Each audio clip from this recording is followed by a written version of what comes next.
Assalamualaikum warahmatullahi wabarakatuh. Halo semuanya, perkenalkan nama saya Utami Wulandari, mahasiswi D3 Kebidanaan Poltekkes Kemenkes Jakarta 3. Pada video kali ini aku akan membahas tema tentang tumbuh kembang anak. Kenapa aku membahas tema tentang tumbuh kembang pada anak? Karena mendidik anak tidak boleh sembarangan. Orang tua harus mendidik anak sesuai dengan usia tahapan anaknya. Dari anak bayi baru lahir hingga usia 5 tahun merupakan masa-masa emasnya atau yang biasa disebut dengan golden age. Pada masa-masa tersebut merupakan masa-masa yang sangat pesat bagi pertumbuhan dan perkembangan anak, di mana masa tersebut anak dapat cepat menyerap informasi baik yang ia dapatkan dari media apapun dan berbentuk apapun, karena anak tersebut belum mengetahui mana yang baik dan mana yang buruk.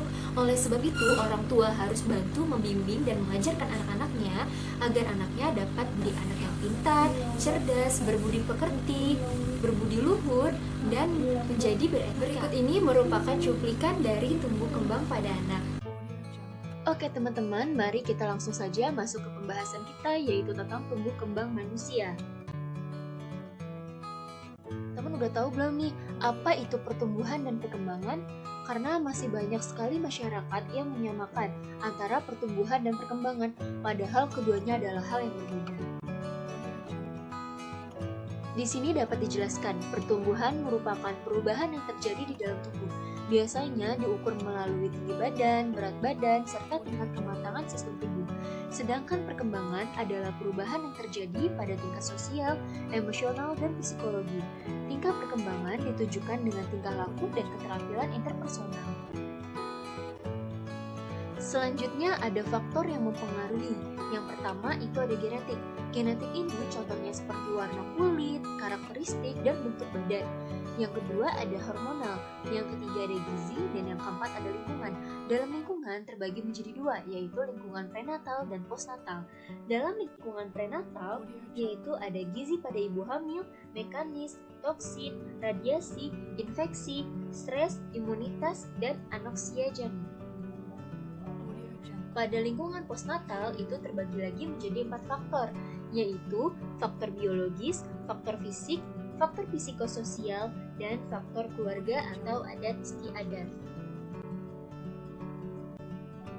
Ciri-ciri pertumbuhan dan perkembangan itu ada 5 ya teman-teman.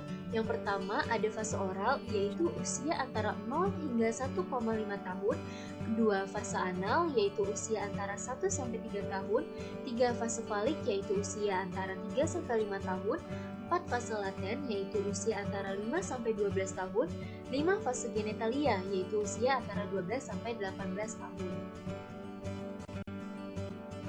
Selanjutnya ada tahap perkembangan sesuai dengan tingkatan usia, yaitu pada bayi ada tugas perkembangannya, rasa percaya, usia bermain, perasaan otonomi, usia prasekolah, perasaan inisiatif, usia sekolah, perasaan berprestasi, remaja, rasa identitas, remaja akhir dan dewasa muda yaitu rasa keintiman dan solidaritas, pada dewasa perasaan generativitas atau keturunan, dan pada dewasa akhir perasaan integritas. Selain tugas perkembangan, jika tugas perkembangan ini pun tidak tercapai, maka akan timbul pada bayi yaitu tidak percaya, usia bermain, malu dan ragu-ragu, usia prasekolah rasa bersalah, usia sekolah rasa rendah diri, usia remaja yaitu difusi identitas, pada remaja akhir dan dewasa muda yaitu isolasi, pada dewasa absorpsi diri dan stagnasi, dan pada dewasa akhir yaitu keputusasaan.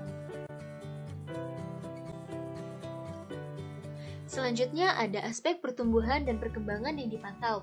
Yang pertama kita dapat memantau dan lihat dari berat badan atau BB, yang kedua dari panjang badan, yang ketiga dari lingkar kepala, yang keempat dari pertumbuhan otak, 5. Pertumbuhan organ seksual, 6. Perkembangan fungsi-fungsi fisiologis, 7. Perkembangan panca indera. Nah, panca indera ini ada 5 ya. Yang pertama itu ada indera peraba, penglihatan, pendengaran, penciuman, dan pengecapan. Selanjutnya ada penilaian pertumbuhan dan perkembangan. Yang pertama kita dapat melakukan anamnesis. Kedua, screening gangguan pertumbuhan dan perkembangan anak, screening test, tes IQ, dan tes-tes psikologi lainnya. Yang ketiga, evaluasi lingkungan anak. 4. Evaluasi penglihatan. 5. Evaluasi bicara dan bahasa anak. 6. Pemeriksaan fisik. 7. Pemeriksaan neurologi. 8. Evaluasi penyakit metabolik. 9. Integrasi dan hasil pemeriksaan. Tahap pertumbuhan dan perkembangan manusia itu dimulai dari periode prakelahiran atau prenatal period. Yang kedua dimulai dari masa bayi 0 sampai 18 hingga atau 24 bulan. 3. Masa kanak-kanak awal. 4. Masa kanak-kanak pertengahan dan akhir. 5. Masa remaja. 6. Masa dewasa. 7. Masa dewasa pertengahan. 8. Masa dewasa akhir. Terima kasih. Nah, jadi itu teman-teman informasi mengenai tumbuh kembang pada anak. Setelah kita mengetahui fakta-fakta tersebut, sangat penting sekali kan orang tua untuk memantau tumbuh kembang pada anaknya. Cara memantaunya, orang tua juga dapat membawa anaknya ke dokter, rumah sakit, posyandu yang terdekat dari daerah rumahnya. Sekian informasi dari saya. Apabila ada kesalahan dan kekurangan, mohon maaf. Wabillahi taufiq wal hidayah. Wassalamualaikum warahmatullahi wabarakatuh.